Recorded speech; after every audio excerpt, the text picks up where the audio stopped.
Sir అసలు వీలునామా అంటే ఏంటి? ఒక వ్యక్తి తన జీవితకాలం సంపాదించుకున్న ఆస్తి ఏదైతే ఉందో స్వార్జితం, అది పిత్రార్జితం, సెల్ఫ్ ఎక్వైర్డ్ ప్రాపర్టీ అయిపోతుంది. సెల్ఫ్ ఎక్వైర్డ్ ప్రాపర్టీని వ్యక్తి యొక్క సొంత ఆస్తి అని చెప్పచ్చు. ఆ వచ్చిన ఆస్తి ఎవరికైనా తన బిల్లు రాయొచ్చు.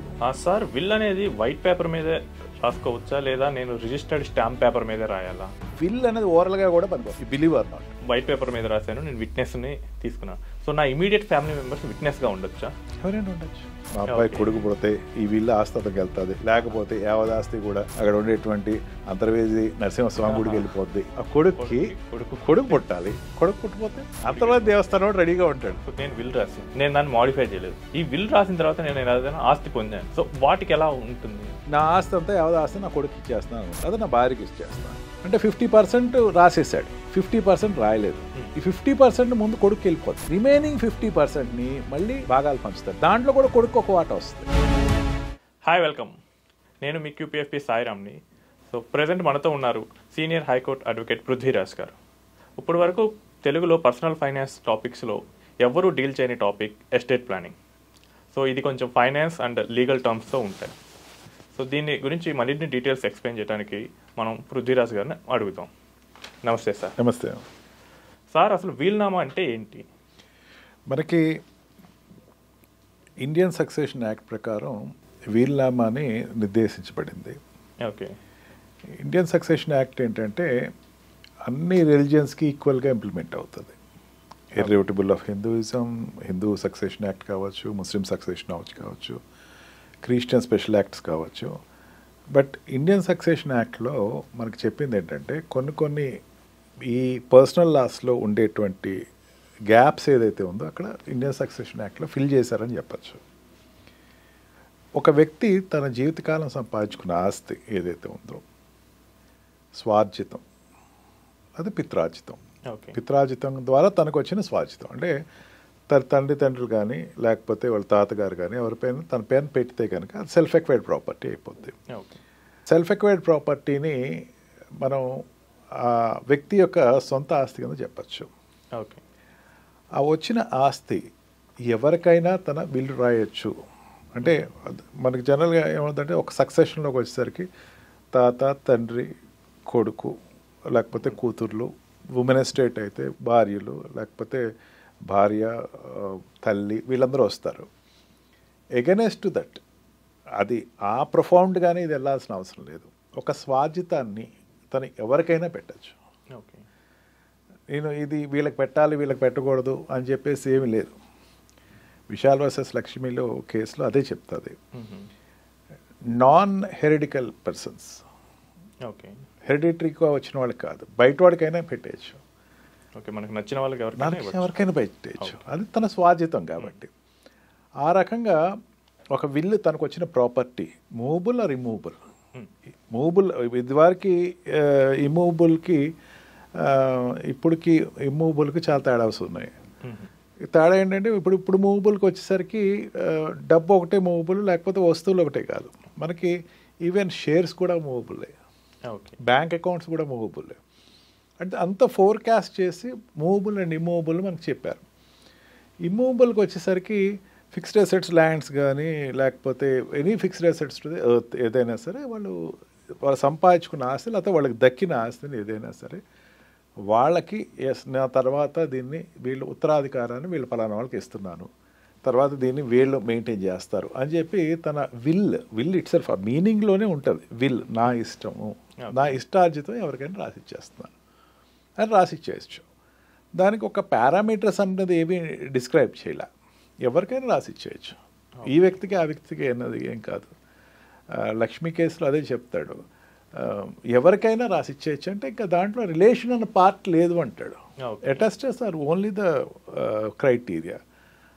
ఈ రకంగా విల్లు అన్నది ఒక own proforma for clearing the properties which he got. Okay. And జనరల్గా ఏమంటారు అంటే దీన్ని లాస్ట్ రిసైటల్ అంటారు. అటెస్టర్ ఏంటంటే ఎవరైతే ఇస్తున్నారో అతను లాస్ట్ రిసైటల్గా చెప్తారు, టెస్టిమోనరీ. అంటే మళ్ళీ ఇక్కడ ఒక గమ్మత్తు ఉంటుంది. ఈరోజు ఒక 10 రోజుల క్రితం ఒక విల్ రాస్తే, ఈరోజు ఒక విల్ రాస్తే పాత కొత్త వచ్చేస్తాయి. ఓకే, లేటెస్ట్ విల్ మాత్రం వ్యాలిడ్. ఓకే పాత పోద్ది ఆటోమేటిక్గా. ఓకే దాన్ని క్రోడిసిల్ అంటారు. జనరల్ క్రోడిసిల్ రాస్తారు, రాయకపోయినా పర్లేదని చెప్పింది సుప్రీంకోర్టు. ఓకే అంటే ఏది లేటెస్ట్, అది లేటెస్ట్, ఇది లేటెస్ట్, ఆ పీరియడ్ ఆఫ్ వ్యాలిడిటీ చూసుకుంటే సరిపోద్ది. సార్, ఏ స్టేజ్ ఆఫ్ లైఫ్లో విల్ అనేది రాయాలంటారు? అండ్ విల్ అనేది లీగల్గా వ్యాలిడ్ ఉండాలంటే మనం ఏం జాగ్రత్తలు తీసుకోవాలి? స్టేజెస్ ఏం లేదు సాయి దీంట్లో. ఇప్పుడు ఈ స్టేజ్లో రాయాలి, నేను పెద్దవాడిని అయ్యాక రాస్తాను, లేకపోతే ఒక వయసు వచ్చిన తర్వాత బాధ్యతలు అయిపోయిన తర్వాత రాస్తాను అనేదే ఉండదు. తనకి ఇన్సెక్యూరిటీ వచ్చిందనుకోండి, లైఫ్లో ఇన్సెక్యూరిటీ, లేదా తనకు ఒక రకమైనటువంటి ఒక భ్రాంతి ఏర్పడింది, నేను లేదు నా తర్వాత ఈ ఉత్తరాధికారాన్ని డిక్లేర్ చేయకపోతే నాకు ఇబ్బందిగా ఉంటుంది. చాలామంది ఇదివరకు ఏమైనా చేసేవారంటే విల్ దగ్గర గురించి ఒక చిన్న కథ చెప్పాలి మీకు సాయి. కాశీకి వెళ్ళేవాడు విల్ రాసేవాడు. ఓకే, అంటే ఒకప్పుడు ఏంటంటే కాశీకి వెళ్ళాడు అంటే వాడు వెనక్కి రాడని అర్థం. కాశీకి వెళ్ళాడని మూటామూళ్ళు సర్దుకుని, ఇప్పుడు ప్రయాణ సాధనాలు అప్పుడు ఉండే కావు. వాళ్ళు ఏంటంటే కాశీకి బండి మీద బయలుదేరేవారు, ఎడ్ల బండి మీదో లేకపోతే గుర్ర బండి మీద బయలుదేరేవారు. ఇక్కడ నుంచో హైదరాబాద్ నుంచో లేకపోతే ఎక్కడో విజయవాడ నుంచో బయలుదేరాడు అనుకుందాం. వెళ్ళినవాడు బండి మీద బయలుదేరి వెళ్ళి కాశీ మజిలీ కథలు చదువుతామని తెలుస్తుంది. కాశీ మజిలీ కథలో దగ్గర దగ్గర 100 కథలు ఎన్నో ఉంటాయి. కాశీకి బయలుదేరిన వాడు ఇక్కడి నుంచి కాశీకి బయలుదేరేంత వరకు ఎక్కడ ఆగితే అక్కడ కథ చెప్పాలని గురు శిష్యుల వద్ద జరిగిన సంవాదం. అంటే అక్కడికి వెళ్ళే లోపల 100 కథలు అయినాయి. ఓకే, అంటే 100 రోజులు అయింది.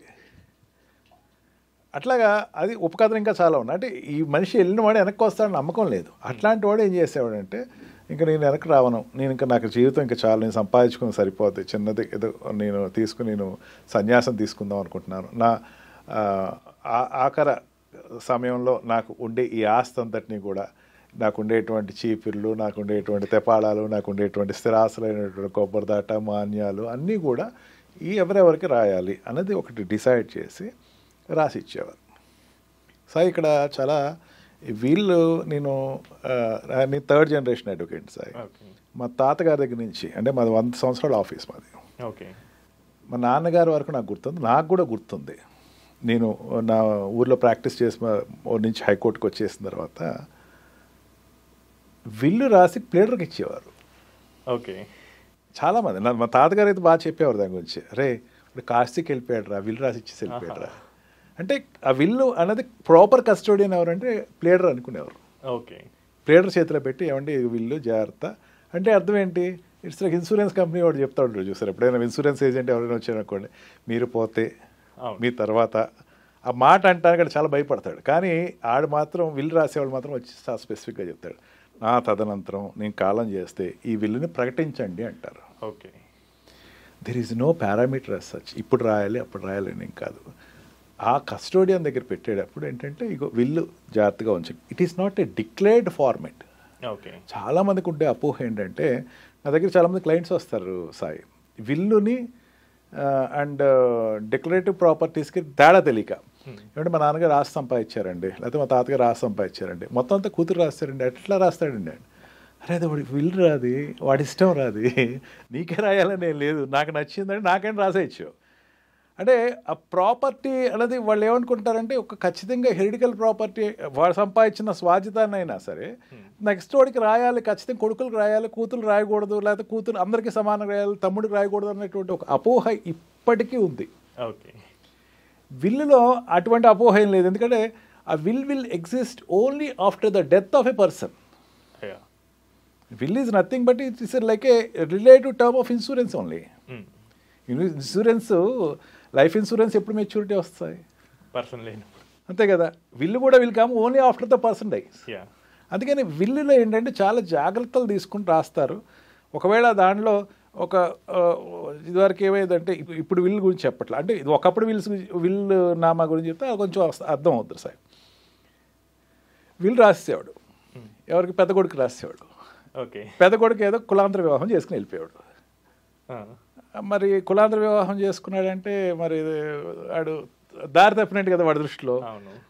లేదు వెంటనే క్రోడిసిల్ మార్చేసేసి మళ్ళీ రెండో కొడుకు రాస్తున్నాను, మొదటి కొడుకు భ్రష్టుడు అయిన కారణం రాసేవాడు. అట్లాగా ఐ హావ్ విట్నెస్డ్, నా మొదటి సంతానం అయిన పలానావాడు భ్రష్టుడు అయిన కారణంగా కులాంతర వివాహం చేసుకుని వాడు వెళ్ళిపోయినందుకున నేను నా ఆస్తిని మళ్ళీ దాన్ని మార్చి నాకు రెండో కొడుకున రాస్తున్నాను. ఓకే, అట్లా క్రొడిసిల్ చేసేవారు. ఓకే. అంటే will is a personal opinion of A document. అది ఎవరికైనా రాసుకోవచ్చు, ఎవరికి దానికి ఏమి ఒక రూల్స్ అండ్ రెగ్యులేషన్స్ ఏమి లేవు. But it is A last recital we used to say that. Sir, will అనేది వైట్ పేపర్ మీద రాసుకోవచ్చా, లేదా నేను రిజిస్టర్డ్ స్టాంప్ పేపర్ మీద రాయాలా? దీనికి శంషేర్ సింగ్ కేసులో చాలా క్లారిఫై చేశారు. ఒకప్పుడు ఉండేది, మళ్ళీ రీక్లారిఫై చేశారు 2009లో, మళ్ళీ రీక్లారిఫై చేసింది సుప్రీంకోర్టు. అండ్ కేకే వర్మ కేసులో కూడా రీక్లారిఫై చేసింది. విల్ అనేది ఓరల్గా కూడా పనికి వస్తుంది. You believe or not, need not to be on paper. Okay, will అనేది ఆ ఓరల్గా అయినవాడు రాసేసినా అది విల్లే అవుతుంది అన్నాడు. ఇట్ ఈస్ ఖాతా బుక్లు ఉంటాయి చూసారు. ఇప్పుడంటే ఖాతా బుక్లు లేవు, చాలా మందికి కంప్యూటర్ యుగం వచ్చేసిన ఖాతా బుక్లు తెలియవు. ఖాతా బుక్లు అని చెప్పి వాళ్ళు ఏదో వచ్చినటువంటి ఆ ధాన్యాన్ని లెక్కలు పలానా షావుకారికి ఇచ్చాము, ఇంత రావాలి, ఇంత రాసుకునే ఖాతా బుక్లో అయినా రాసేసేవారు. Okay, but signature is mandatory. వాడు రాసిన తర్వాత సిగ్నేచర్ ఈజ్ మ్యాండేటరీ.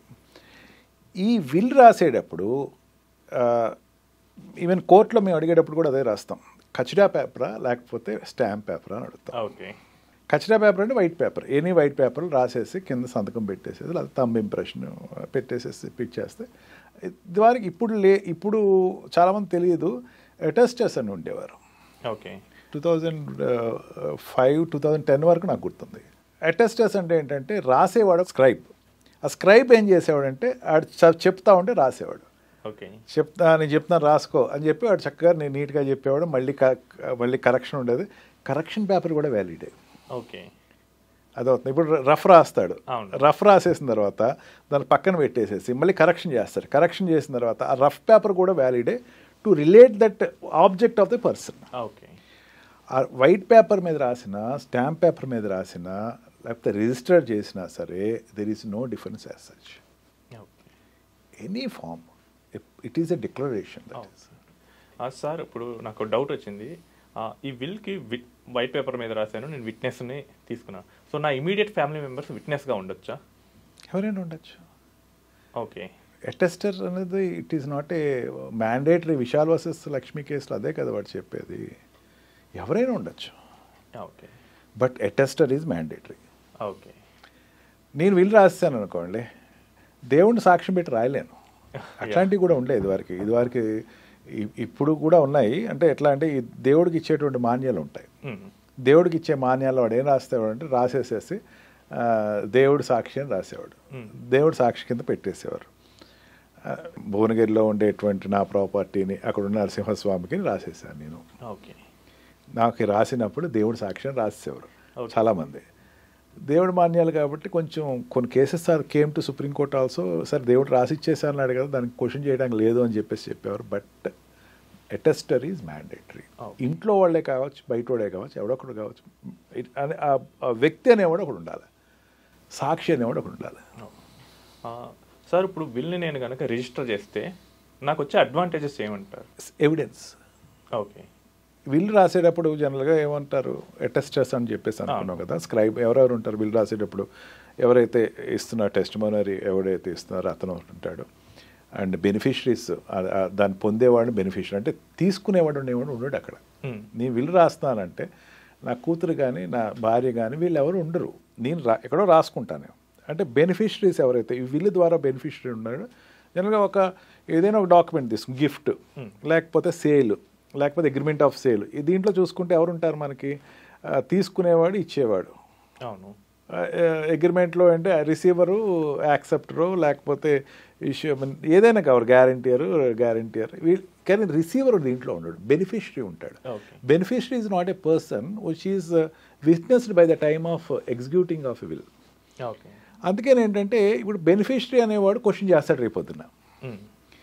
నేను నా కూతురికి ఇచ్చేసాను అనుకో సాయి ఆస్తి, సాయి మా కూతురు ఏమవుతుంది సాయి ఇక్కడ బెనిఫిషరీ అవుతారు.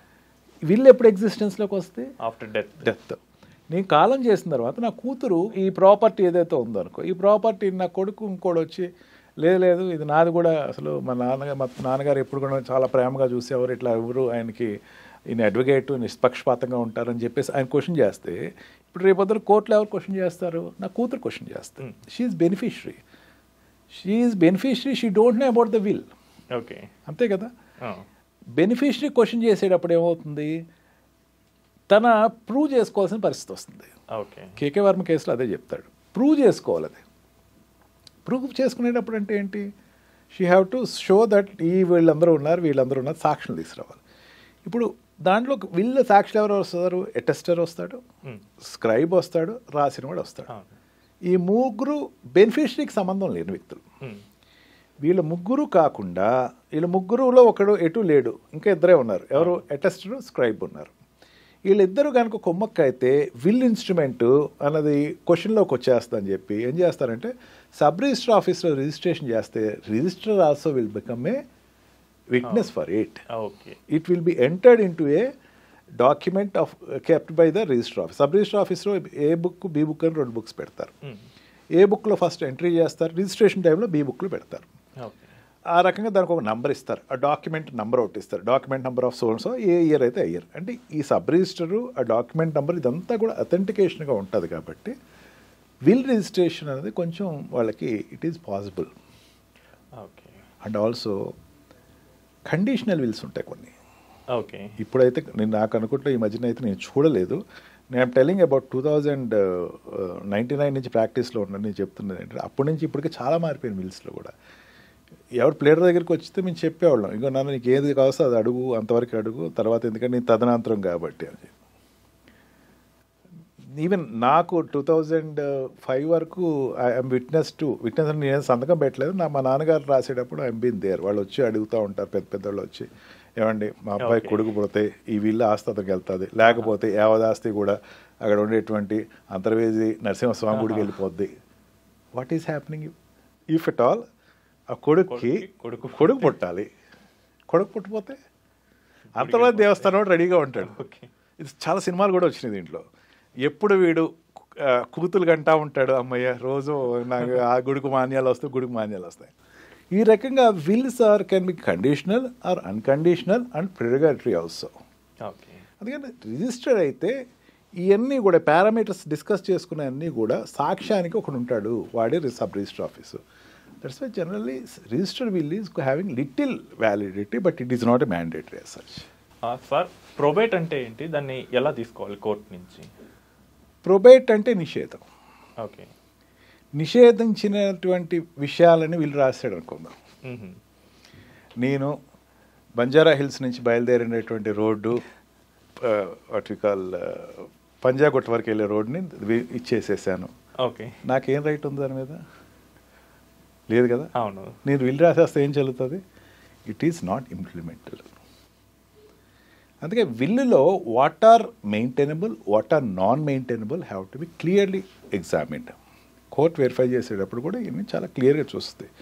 అతను నాకుండేటువంటి ఆస్తి ఇది, నీ పొందిన ఆస్తి, నేను ఉన్నటువంటి ఇంటి ముందున్న రోడ్డు కూడా ఇచ్చేసాను అంటే సాధ్యం కాదు. These are probates. సార్, నాకు డౌట్, ఇప్పుడు నేను విల్ రాశాను, నేను దాన్ని మాడిఫై చేయలేదు. ఈ విల్ రాసిన తర్వాత నేను ఏదైనా ఆస్తి పొందాను, సో వాటికి ఎలా ఉంటుంది? మీరు అడుగుతుంది ఏంటంటే ఒక 10 ప్రతులు ఉన్నాయనుకుందాం, 10 నెంబర్ ఆఫ్ ప్రాపర్టీస్ ఉన్నాయనుకుందాం. 5 నెంబర్ ఆఫ్ ప్రాపర్టీస్ వీళ్ళు రాశారు, ఇంక 5 మీరు రాయాల. Subsequent estates which you have acquired in different forms.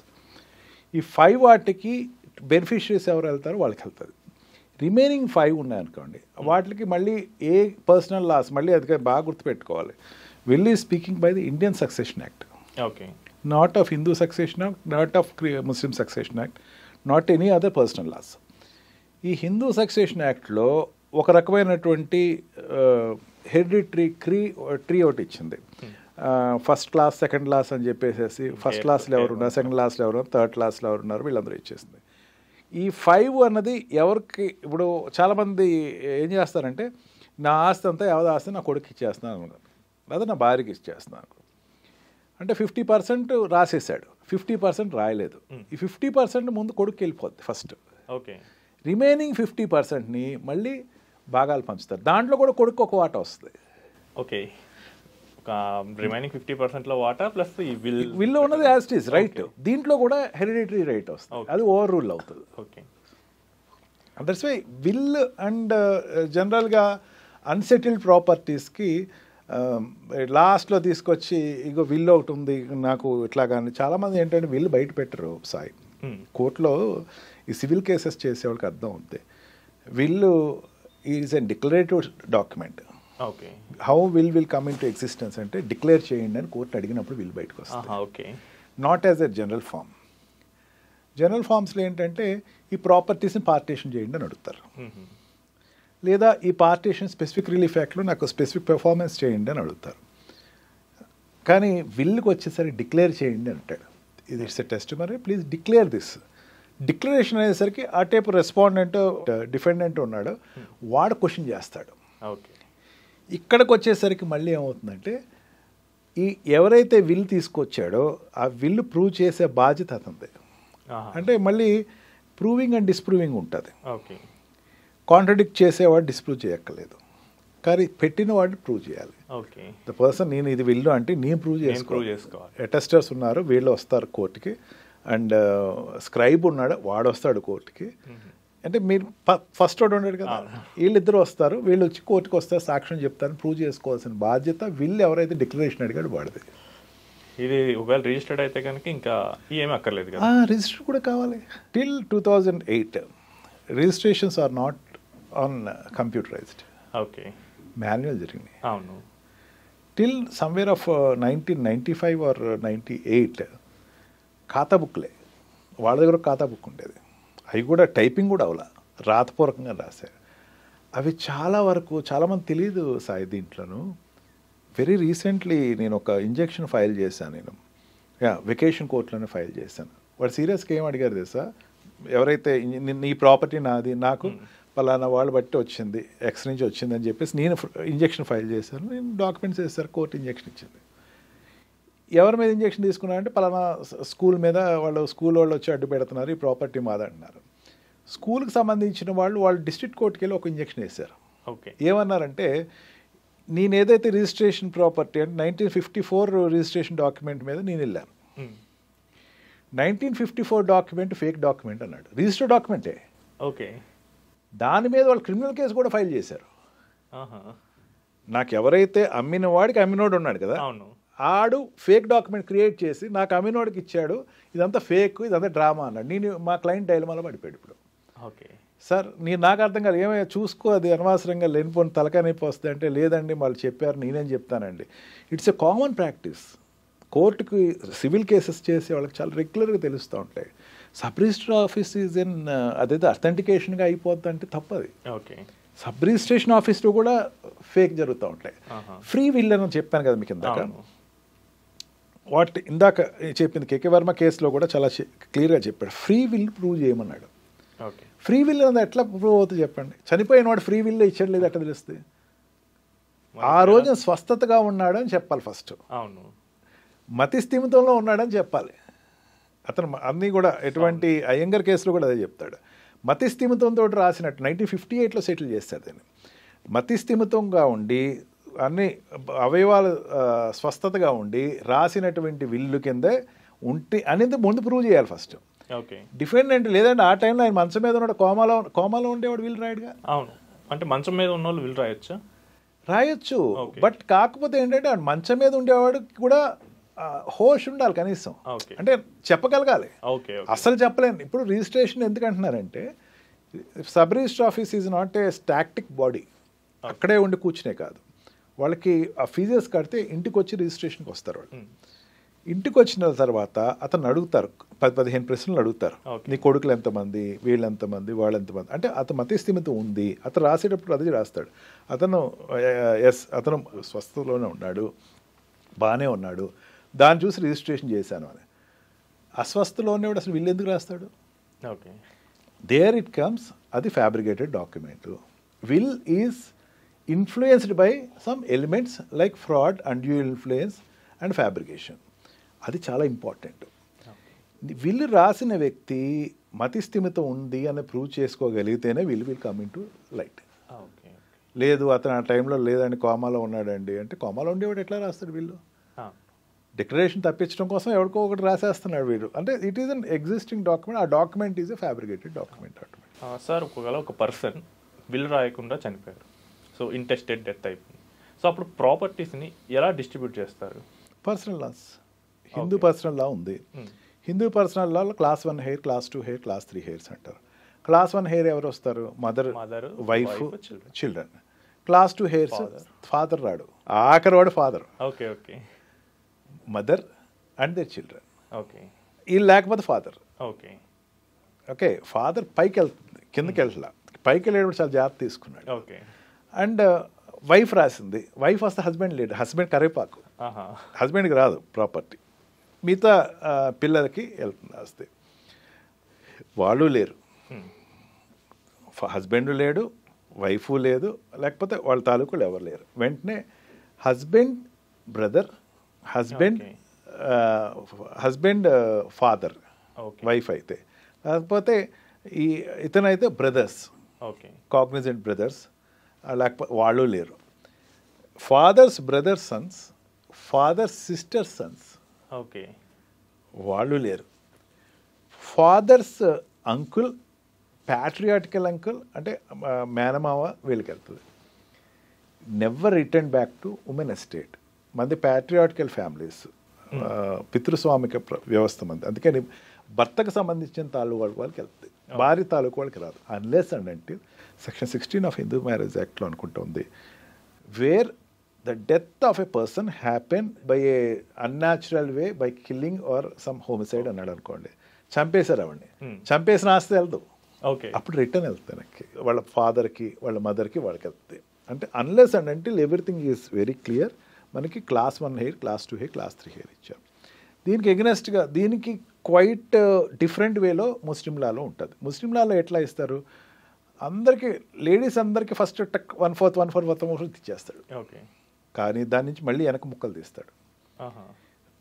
మళ్ళీ కొడుకులు ఎంతమంది ఉన్నారంటే ఈ 1/4లోంచి మళ్ళీ హాఫ్లు చేసి మళ్ళీ కొడుకు ఇస్తారు. ఓకే. ఈ రకంగా ఉమెన్ ఎస్టేట్ ఉన్నా, మెన్ ఎస్టేట్ ఉన్నా సరే, ముస్లిం లాలో it is not a prerogative or what we call, it is a not equality will get it there.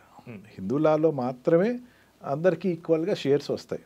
Even ఇప్పుడు ఈ మధ్య నుంచి అన్నాయామ జడ్జిమెంట్, ఇవన్నీ జడ్జిమెంట్స్ వచ్చిన తర్వాత ఏమైంది, లేడీస్కి ఈక్వల్ షేర్ ఇచ్చేయమన్నాడు. అన్నాయామ జడ్జిమెంట్ కన్నా సబ్సిక్వెంట్గా ఇచ్చిన జడ్జిమెంట్లు ఏమన్నాడు సుప్రీంకోర్టు, రెట్రాస్పెక్ట్ ఎఫెక్ట్.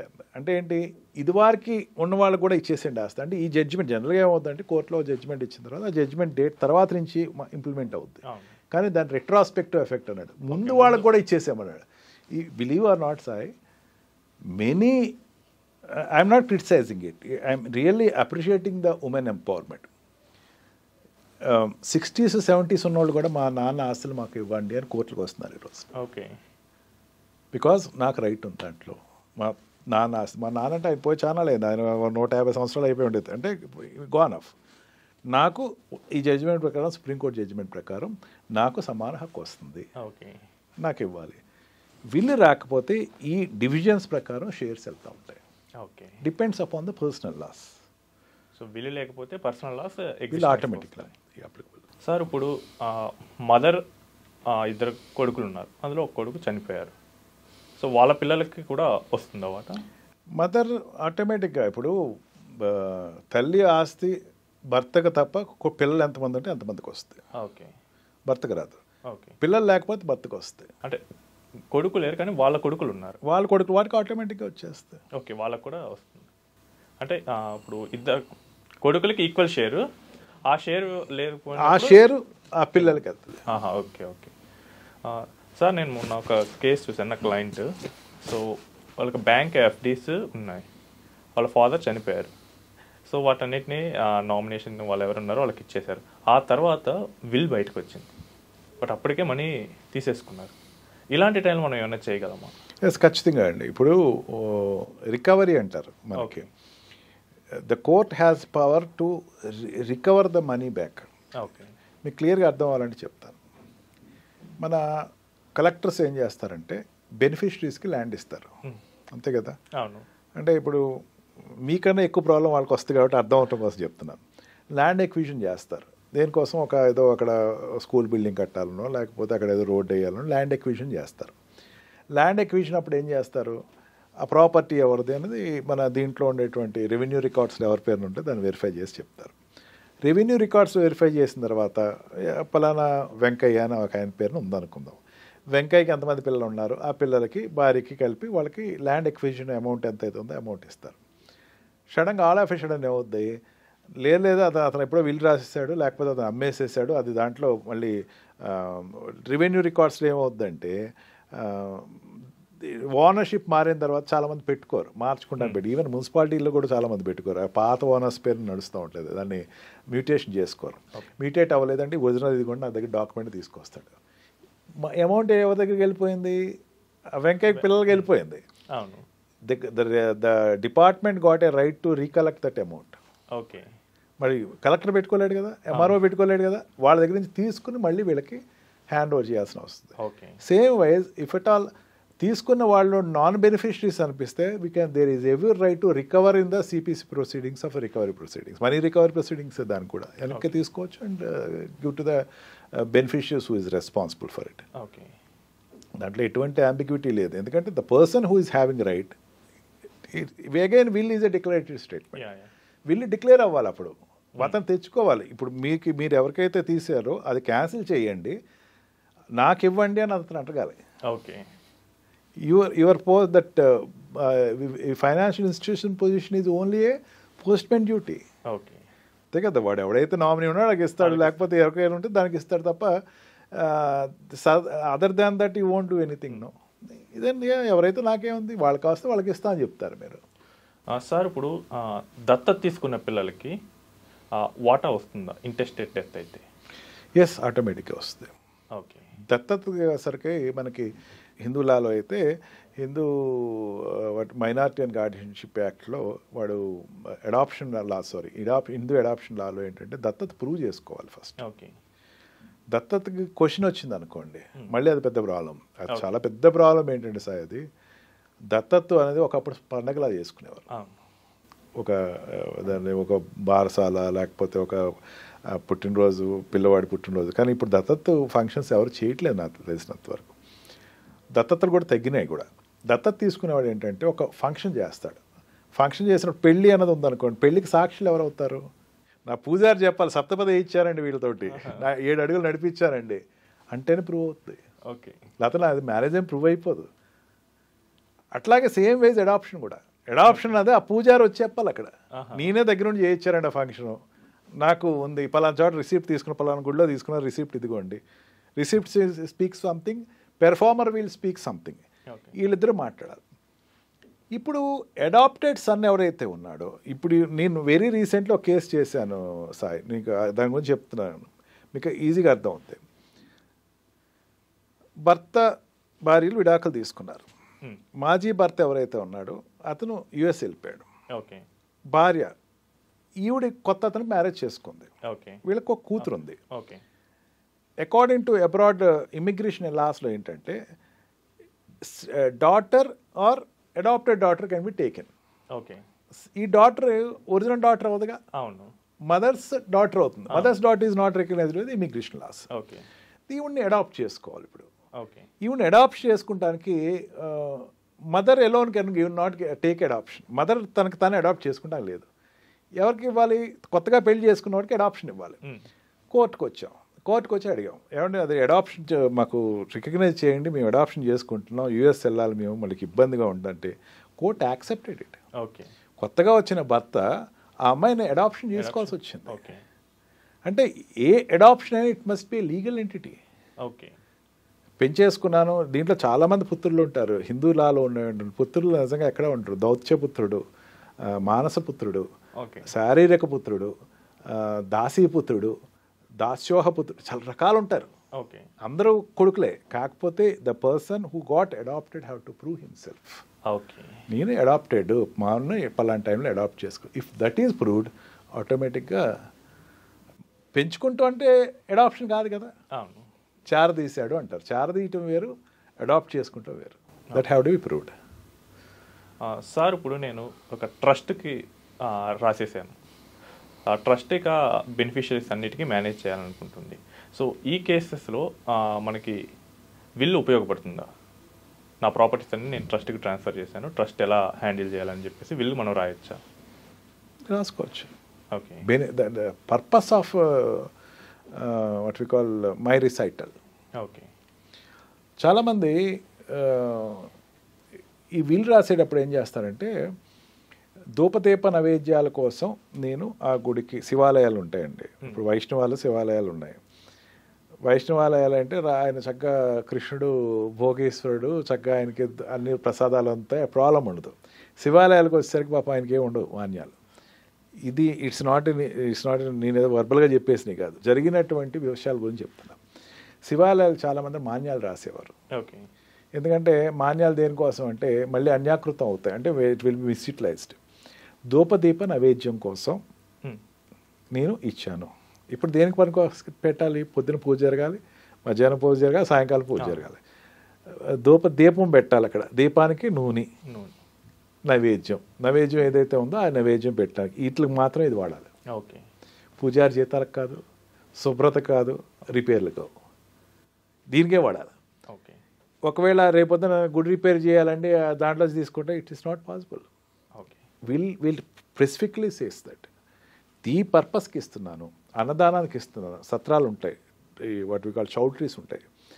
ఈ చౌల్ట్రీస్లో అన్నదానానికి ఇప్పుడు నిజంగా చౌల్ట్రీస్ లేవు కదా. ఇప్పుడు చౌల్ట్రీస్ హైదరాబాద్లో చౌల్ట్రీస్ ఎక్కడ ఉన్నాయి? ఇదివరకు అంటే ఏంటంటే ఒక ఊరు నుంచి హోటల్స్ ఉండే కాదు కాబట్టి, రిసార్ట్స్ అండ్ రెస్టారెంట్స్ ఉండే కాదు కాబట్టి వాళ్ళ కులస్తులు, వాళ్ళ మతస్థులు, లేకపోతే దానికి సంబంధించినటువంటి ఒక పీఠానికి సంబంధించిన వాళ్ళు, ఒక ఆధ్యాత్మిక భావానికి సంబంధించిన వాళ్ళు ఒక ట్రస్ట్ పెట్టేవారు. ఆ ట్రస్ట్కి సంబంధించినటువంటి ఒక చౌల్ట్రీ ఉండేది. ఆ చౌల్ట్రీలో దేనికోసం పెట్టేవారు? వచ్చినటువంటి యాత్రికులకి, భక్తులకి, లేకపోతే pilgrimages and what we call travellers, వాళ్ళు ఎవరైనా వస్తే వాళ్ళకి భోజనం పెట్టడం కోసం నా ఈ ఆస్తి వినియోగించాలి. ఓకే. దాని నుంచి ఆస్తి అంటే it's what you call assets which come out of it. దాంట్లో వచ్చేటువంటి ఇయర్లీయో మంత్లీయో వచ్చేటువంటి షాప్స్ ఉండేవి చాలా వరకు. షాప్స్ కట్టించేవాడు. ఈ షాప్స్కి వచ్చే రెంట్ అంతా కూడా దానికి వాడాలనేవారు. ఓకే. ఆ షాప్కి ఇచ్చే రెంట్ పర్పస్ ఏంటి? ఇక్కడ భోజనాలు వాడటమే. అంటే ట్రస్ట్కి ఇచ్చేటప్పుడు will can give the benefit of it.